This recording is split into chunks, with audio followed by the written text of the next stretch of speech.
बिस्मिल्लाहिर्रहमानिर्रहीम। The wireless network देख रहे हैं आप और मैं हूं जाफ़र। इस वक्त मैं बनी के इलाके में मौजूद हूं और हमारे साथ बातचीत करने के लिए एक ख़ातून मौजूद हैं। इनका क्या है मसला, सुनते हैं इन्हीं की ज़ुबानी। मैम, सबसे पहले आपका नाम जानना चाहेंगे और ये जानना चाहेंगे कि आप कहाँ से हैं? मैं बिसई से हूँ, सुनीता का मेरा नाम है। मेरे साथ लड़ाई हुई डोगरी च। मैं रस्ते चांदे मिकी दोनों ने पकड़ लिया, पवन ने और किसने पकड़ा? पूरी डिटेल में बताएं। हाँ जी, पवन ने और उसकी घरवाली रेखा ने। उसने मारा पीटा, वो मेरी लत दर्द, बहुत बुरी हालत की। मेरे बच्चे हैं बड़े, एक 10वीं पढ़ता है, एक 9वीं पढ़ती है कुड़ी, छोटा 7वीं पढ़ता है। जो मेरा घर वाला है उसको मेरे साथ कोई बातचीत नहीं करता। वो कल से मारा है, उसने मुझे फ़ोन भी नहीं किया कि तेरे साथ किसकी लड़ाई हुई है कि मैं कुछ से बात करूं। जा घर वाले का फ़र्ज बनता है, पाने कुछ करो वो फ़र्ज बनता है। घर की लड़ाई है वो घर अलग होती है। इस इधराई में एप्लीकेशन लगाई, शाम को आई 10 बजे ठाणे। मेरे बोलते तेरी बात सवेरे करूँगी। मैंने थाने वालों ने बोला कि आपकी बात सुबह करेंगे। सुबह गए बोलते आप कंप्रोमाइज कर लो, अपने एप्लीकेशन क्यों लिखी, आपकी बात नहीं तो आपने ये नहीं बोला कि मुझे मारा गया है जिसकी वजह से मैंने एप्लीकेशन दी है? हाँ बोलते थे आपकी भी गलती होगी, दोनों हाथों से चाड़ी बजती है, आपकी भी गलती होगी। मैं बोला मेरी बात, ये पुलिस वालों ने बोला कि दोनों हाथों से ताली बजती है, आपकी भी गलती होगी। शीतल मैडम ने बोला जाओ तो आप उससे कंप्रोमाइज कर लो, तो एफिडेविट लिख के दे दो। हम वापस आए, हम नहीं लेंगे एफिडेविट, हम कठुआ में जाएंगे जहाँ सरकार मेरा फैसला करे ना कोई नहीं रहा। बोलते बीजेपी ने हमको फ़ोन कर दिया, बीजेपी के फ़ोन कर दिया था, हम भी इंसान ही हैं। आपने क्या जुर्म किया था ऐसा जिसकी वजह से आपको ऐसे ही रास्ते में आपको पकड़ के मारा गया? ऐसी क्या वजह थी? वो बोलते इसने हमारे पैसे देने थे, पर पैसे तो लाखों के भी देने होते हैं कि मार पटाई थोड़ी होती उसके साथ, है ना। कोई मर्द से पूछ लेना था, मेरा तो घर वाला था, मैं कोई कली थोड़ी थी कि मेरी मार पटाई करनी थी।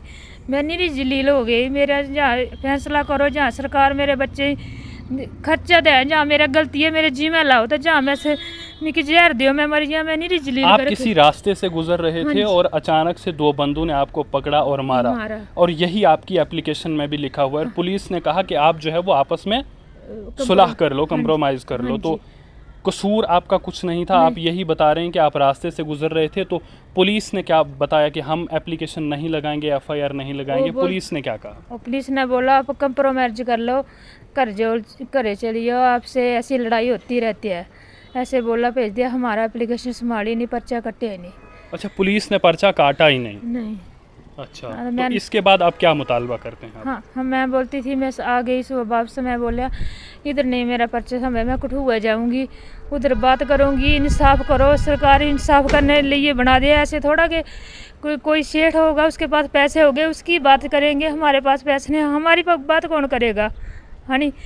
यही बात है। मैं जलील हुई, मैं निरी दुखी हुई। मेरे बाल बच्चे 3 बच्चे नहीं, एक 10वीं पर 9वीं पर 10वीं में खुद ही खर्चा करना। एक जनानी है, जनानी वास्ते 1 रुपया भी कोई मैं नौकर मुलाजम हुआ उनके वास्ते मैं नौकरी करांगे, बच्चे पाला। मैं निरी जलील हुई, मेरे वास्ते नहीं दे रहा, मेरा कोई नहीं है। मैं निरी जलील हुई, घर अड़ा साथ दिंदा भी मेरे कन्नै साथ दिंदा।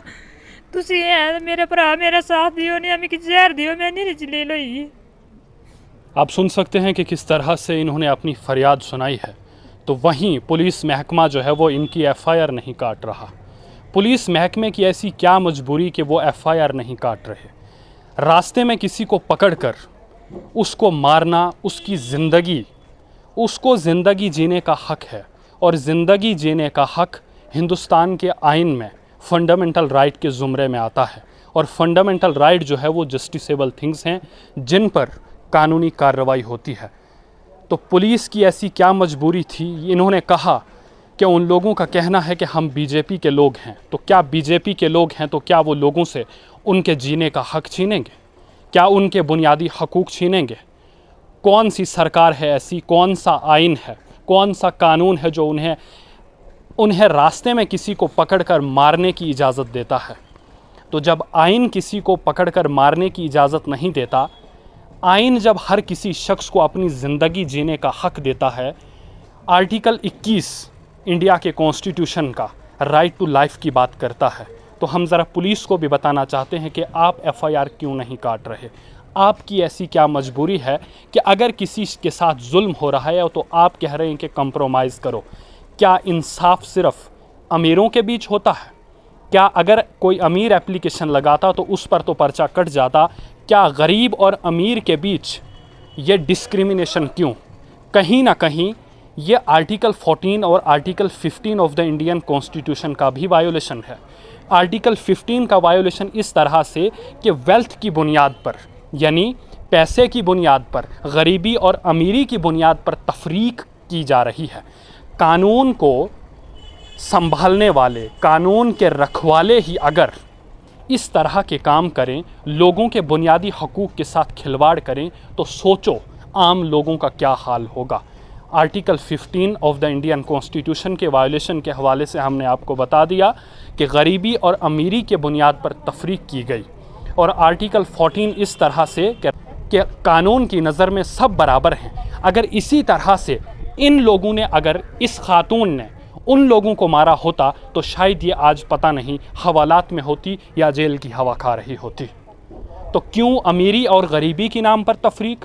कानून की नज़र में जब सब बराबर हैं, article 14 of the Indian constitution कहता है, तो फिर इनकी तरफ से लगाई गई एप्लीकेशन पर किसी भी किस्म का कोई एक्शन क्यों नहीं होता? इंडिया का कॉन्स्टिट्यूशन जो कि तफरीक को ख़त्म करने वाले इंसान डॉक्टर अम्बेडकर ने बनाया था।